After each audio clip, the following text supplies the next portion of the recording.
All right. You two, what is up, man? It's your boy Damn D. Right now, we're going to see if Ovhoe Mall is going to keep it. Is he going to keep it real when he saw Drake doing that interview with Bobbi? As we all know, that was the worst interview of all time. But let's see if he going to keep it real or is he going to glaze this up? Let's see. While we're here, I hate to admit that I'm just going to say quiet. I enjoyed the Bobbi and Drake interview. You enjoyed what? Say that again? Huh? I didn't say anything. Say that again? I didn't say anything. What was enjoyable about it? I don't think Punch gonna like that. No, what he said was, if you couldn't hear him, he said he enjoyed the Bobbi, Athloff, and Drake. I was talking about Bobbi Brown. It was a separate time. Oh, different Bobbi? Yeah. Shout out to Bobbi. Just got his master's back, but don't be cruel. And oh, did he? Yeah. Oh, congrats. That's crazy. Yeah, shout out to Bobbi Brown. Did you watch the Bobbi Athloff? I'm sure I'm mispronouncing that. And Drake interview. Or no. I see. I don't believe you. I feel like you edited. I didn't. I watched the clip. It's funny. I didn't watch the full, I watched the whole thing. I've seen a bunch of clips, though. It was entertaining. I still stand on... I'm going to watch it. I didn't watch it yet, though. I still stand on wanting to hear from Drake, as well as Kendrick, as well as Cole. I want to hear from them with... Black faces? No, not necessarily. Black people? If all three of them want to sit with me in my white face, I'd be happy to. I'm just saying with the culture. Bobbi Athloff isn't the culture. Don't do that, because Elliot dissed us over the weekend. Everyone called me and said we was beefing. Elliot dissed who? I saw that. Elliot dissed who? Me? Nah, I saw whoever tweeted it... Elliot dissed me? Was very misleading in the... I didn't see it. What did he say? All you podcasters and media men, you rappers that turn media men, I'm a y'all radio want to guy. act like y'all are media men. We're all you had your dream come true. We're all the same motherfuckers. We're the same. Elliot's journalism thing means nothing. Rob Marcus means nothing. Jeremy Hex means nothing. You're a podcaster. You're a former rapper. You're all media men. I'm a media personality. I'm not a journalist, and I don't want to talk about Cardi's album no more because nigga, you signed up for the gig. The gig is the gig. You barely can talk to artists. They want to know what you think about everything. We're doing the same goddamn thing. You want to call yourself a former... I'm still an artist. I'm a media man. I'm a podcaster. I'm a radio personality. I'm a journalist. Like, we're in the same gang, motherfucker. We're in the same gang. My nightmares come true. We're in the same gang. Hey, you know what? We're all on the same thing. Whenever you crash out, you sound It's like the same thing. You sound like you just got off the subway. I see it. It's like, same game, motherfucker. I don't care if you're Maul. I don't care if you're Fat Joe. I'll name names. Like, your opinion does matter because that's the platform. Your audience wants your opinion on things. You don't conveniently get the drive. Like, I'm not qualified. I'm not a journalist. We have the mics. We're all talking. We're doing the same thing. We're all the same media men. Oh, because I said I don't feel comfortable talking about Cardi B music because I don't feel like she makes it for me. But that's real though. I don't feel comfortable about talking about anybody that I know didn't make anything that I'm not their audience, their target audience. That's kind of like... But his point... That's not me being honest. I thought that was me being honest. A journalist has to speak about everything. No, the fuck they don't. That's the problem. No, you don't. No, the fuck you don't. No, you don't. Nobody in the world needs to speak on everything. Journalists or not. You do not need to be speaking on everything. And yes, I stand on that. I don't feel comfortable sitting here talking about Cardi B's music because I know she doesn't make music for me. What's wrong with that? I feel like that's being honest and real. Unlike some of these other niggas that got mics in their face. And just talking. Yeah, I don't feel comfortable talking about Cardi B music, whether I like it or not. Y'all know how I'm coming about Cardi. I fuck with Cardi, big Bronx shit. I want to see her do anything that she put her mind to. I want her to be successful. But I don't feel comfortable sitting here talking about her music and saying I don't like it because I know Cardi ain't going in the booth laying down bars with niggas like me and mine. I mean, so you know what I'm saying? So yeah, duh, in her voice, duh. Nigga, you're not supposed to like it. I wasn't spitting these bars for you. So yeah, I don't feel right sitting here saying I don't like a Cardi record. I don't, because I know she ain't making it for me. And so yeah, shut up, Elliot. And to me, that is what does disprove Elliot's point that he was making, because I think that is a form of journalism, what Maul just did. Yes, that is a form of journalism. Journalists should be honest. If integrity. Journalists should have integrity. And don't none of you niggas... All right. Let's get this. What about Bobbi in the Drake interview? Him sitting with her rather than certain journalists. The goal is not to be an unattainable dickhead for your whole life and only speak to Zane Lowe while he asks you the most curated questions. And I mean, Complex, not to say they took Drake, misquoted him, but there was more context to what he was suggesting. He more or less was saying that artists can also go, like Nicki going to Kai, somebody that usually does not speak to people is still allowed to go to something that's not this formal fucking thing. And he said no disrespect to Zane Lowe as well. He didn't diss Zane, but I understood what he was saying. But it kind of goes back to our conversation that we've had a million times when it comes to this topic. I think there can be a balance of both. Yeah, Nicki and Kai being a example that Drake brought up, or even Drake and Bobbi, because he's saying that they ushered in the idea of it. I just want to balance. As a fan, I'm speaking strictly as a fan. I want to balance. You don't think there's a balance? Has Drake not sat down with other people before? No, of course, I'm not making this a Drake. He was talking about artists overall. I think there's been a lack of that with A-list artists and a good amount of artists, period, that they can just go do the fun thing and avoid everything that people may want to know on the side. But they're also humans. They don't owe us that. Yeah, I'm just speaking as... That's what I was waiting for. Oh, yeah, of course they don't. Does Drake owe me any explanation for anything? Not you, but I'm saying some people speak as if he does. And he does not. But as a fan of music, I can also say, I would love to hear from him with somebody that's going to ask questions and receive answers that I want to know. That's all. Yeah, I think that's fine. The reason why I never understood why people get upset about shit like this is because, number one, he sat down with people, plenty of people before. Yeah, but it's different now. Okay. He sat down in the whole barbershop with LeBron and the guys. He sat down with Elliot a couple times, had Elliot in his living room. Which I thought was... He sat down with a bunch of people. Everything. He sat down with a bunch of people. But that was at a time we wanted to... That's why that Rap Radar interview was so great, outside of B-Dot and Elliot doing a great job. So nobody... He addressed the big shit, he addressed the push shit, he addressed the kid shit, and all of that. You don't see why now things will be different for Drake and who he decides to sit next to and talk to? For sure, but I'm not trying to make this a Drake thing. I'm going off what Drake was saying about ushering in this idea of all artists kind of going this route to some degree now.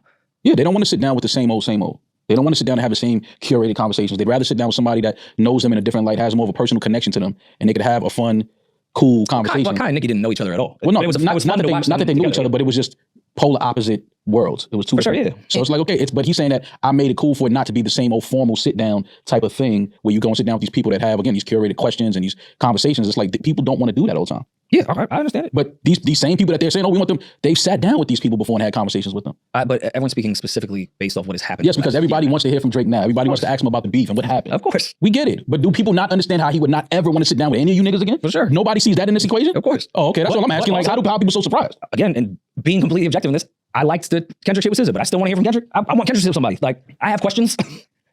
It's not just him. You have questions now? Cole, I have questions. Yeah. Yeah. Why would that's not a weird thing for a fan to want? No, all I'm not saying it's weird. I'm just saying it's weird for fans to not understand why Drake doesn't want to sit next to none of these people. I mean, to me, that's weird. It's But like, I don't think fans don't not understand. And also, no, they don't care.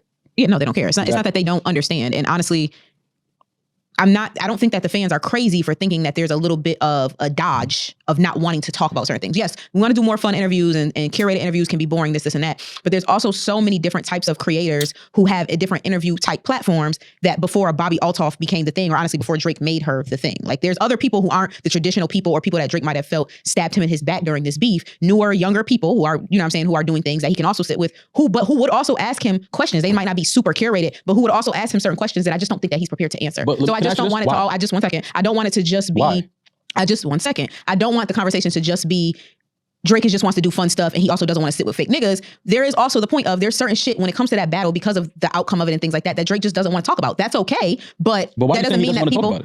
Why you say he doesn't want to talk about it? What I'm saying is that people are assuming that he doesn't want to talk about it. So now that's different. Let me say this. People's assumptions and what is are two different things. You can have a safe assumption that when you just throw small little comments on streams, anytime you do steak shit, when you talk with Aiden, because he made little shots in the Bobby shit too. It's like the first time you saw Marlo in The Wire and dude had the gun to the head. He said, "Do it or don't," but I got shit to do. Like either talk about it or shut up about it. Is I think how a lot of fans feel. Yeah, but the fans don't. Of course, it's an entitlement thing, but fans are entitled. I'm an entitled fan sometimes too. But again, that's a problem though, because on one hand you're entitled, but on the other hand we know no matter who he sits down with, no matter what questions he asks, no matter what answers he gives, people are still going to have a problem. Sure. So what the fuck is the rush to, like, what are we talking about? Rush. No, but what is the fans rush to want him to sit down with whoever they want to sit around with? Here you go with his cape on as usual. Here he goes with his cape on as usual. Defend your man. Defend your man. Now, I said he wasn't bothered. I think he eventually is going to do a real interview with somebody. Of course he is. But when he wants to. Yeah. No, I think when the album comes, he'll do that. When he wants to. So I don't understand. I actually enjoyed the interview. I also don't think, I don't think that, I don't think when the album comes that he'll sit and talk about that. I actually don't think that. You don't think he'll ever talk about that? I didn't say ever, but I don't think that when the album comes, I don't think he'll talk about it. I could be wrong. I do not know Drake's mind, but I don't think he will. I mean, he doesn't need to. Like, he doesn't need to use that as a rollout, quote unquote. Like that, clearly, he doesn't need that. But if you don't think that he's going to sit down one day and address, I mean, I think he said it at the end of the thing. Didn't he say like are we gonna get to that? I'm gonna see you guys. Like, so he basically is letting it be known that we're gonna get to that. Well, I thought that was for the album. Yeah, I assumed he was. No, he said I'm gonna see you guys. Yeah, I thought he wasn't talking about through the music. Whatever. Okay. Well, what everybody is assuming is that was a teaser for the album. No, he doesn't need to sit down. We know the album's coming. No, that was I'm on tour right now because I think didn't Bobby ask him something about why is he doing a U.S. tour? And he was like, well, I just finished a U.S. tour when the whole thing started. I was still on tour actually when that thing started, and now I'm on a European tour. Like, but we're gonna do that. He's gonna get back to touring the U.S. Like, my thing is people are just so. He needs to sit down with this person. Why does it matter? He can sit down with whoever y'all want to sit down with. No matter what he says, I can promise you there's going to be a million videos uploaded after the interview saying, oh, why did he address? Oh, I think he's lying about that. He didn't feel that way about that. Like, I understand, it doesn't matter. But he's not special in that regard because that's what every single time a celebrity opens their mouth and they have a certain amount of popularity, anything that they say is going to be either clickbaited or turned around or used for a headline. Like, that's just part of being a celebrity. But I think the conversation that people are having is you're sitting up there talking about certain things with someone that is not of the culture because they don't even know what questions to ask you. And I think that is the backlash that maybe comes from that. Doing an interview with Bobbi Athloff is fine. Like, I don't think anybody has a problem with him doing that. It's just you doing your attention is going to Bobbi Athloff and Aiden Ross and all of these people who are not of the culture of music that kind of really birthed your career. So I think that may be what people have an issue with. I don't think it's that he's doing interviews with them. I think that it's because he's only doing interviews with them. When there are plenty of young black creators or, you know what I'm saying, and things like that, or streamers or things like that. All right, you strike me as an intelligent woman. Do you think that's purpose? That's on purpose that he's doing it? I don't give my opinion on Drake anymore. But I not in my opinion on Drake anymore, but I do think that because I don't. Same answer you gave with the Cardi shit. I'm stealing that. Yeah, I'm so cool on anything I say about Drake will be used against me in a court of law. But what I will say is this: I think that Drake is very, very, very, very, very, very smart, and I think that he likes a certain level of control when it comes to things. And I think if he's not ready to talk about something, it will not be talked about, and he will not be asked about it. And I think that is what is going on. I don't think that there's anything wrong with it, but yes. Yeah, to answer your question, yes, that's on purpose. Yes, that's on purpose. Yeah, so I mean, I just, again, people being upset because he's not sitting down with whoever. I don't remember a time, again, I'm a little older now, not once during the whole Biggie beef did I ever say, yo, this nigga Pac need to sit down with this person and talk about it. I don't give a fuck to hear about none of these niggas talk about a rap beef. Well, okay, don't do that because the Jay and Nas shit, Jay sat with Angie. You can find that on YouTube. But who said who was sitting around saying, yo, Jay got to sit down with Angie and talk about this? Who was saying that? Nobody even cared about shit like that. Well, this is all new shit when it comes to like new fucking media outlets at the time. Everyone had a mic. I'm saying even when it wasn't nobody waiting. You don't think anyone wanted after Ether? Nobody. We in 2025, man. You can't compare what used to be. We in 2025. It's a whole new era now. You wanted to hear from Hove? Of course. No, we wanted to hear records. We wanted to hear bars. Nobody was asking for an interview. This interview shit wasn't like, this is a whole new world with this interview shit. Interviews have been big.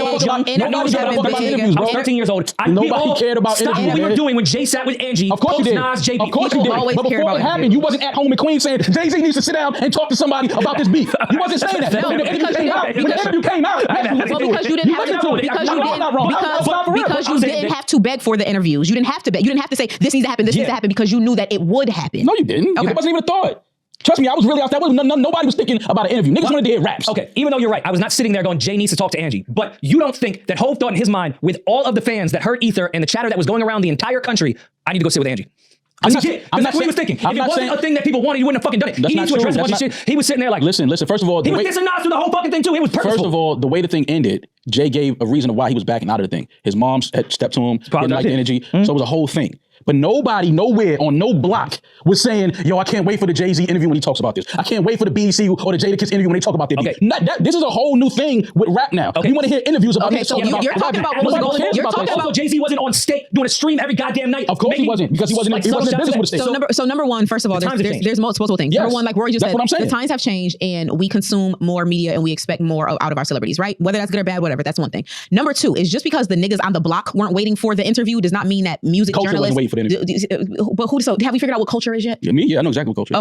Okay, that's convenient because we've asked before, nobody knew. But people who care about music journalism, because that has also always been a thing, just because it was not your thing, that has also always been a thing. There were people who waited for the interviews that came out in the source, who weren't just there for the pretty pictures and the fat and the ads. There were people who waited for shit like that. There were people who really cared about shit like that. That's how the blog era was was born, from people who were in love with shit like that. So yes, people did care about those things. No, niggas on the block, no, they might interviews always, yes, interviews are always a thing. Media made the Pac big shit what it was. The vibe cover is what popped the whole shit off. It was media, was Pac doing an interview. I'm not saying that interviews weren't always scrapped one because everyone here from Pac. I'm not saying that interviews weren't always a part of culture and music and things like that. Yes, artists have always given interviews. Yes, I understand that. What I'm saying is, coming out of a beef with another artist, another rapper, nobody was asking or saying, yo, this artist needs to sit down and talk about this. That wasn't a thing until now, and I understand times have changed. What I'm saying is, you can't expect an artist to do the things that, or sit down with who you want them to sit down with, when you want them to sit down with, especially coming out of a situation that this particular artist is coming out of, and not try to understand, well, damn, I can see why he doing his own thing and moving how he want to. He don't give a fuck about the culture anymore because he sees what the culture tried to do to him. Are people not missing that part? At the end of the day, it doesn't matter. Shut up, man. Golly, take Drake's dick out of your mouth, man. Drake is gonna do whatever the fuck he wants to do, and he has the freedom to do that. He doesn't owe us anything. He's given us so much. He doesn't owe us shit. He doesn't want to be culture vulture anymore, so he sit down with a white girl. Okay. He doesn't have to give us. He doesn't have to give us. He doesn't have to give us being a culture vulture. It's actually funny. He's tired of being a culture vulture, so he sits down with the white girl. That's actually pretty funny. I'm just saying, no. It's funny. Oh, okay. All right. Okay. Moving forward. Are we doing? All right. Typical Ovhoe Mall defending his rich baby daddy. Typical. That interview was trash. Y'all leave a comment down below.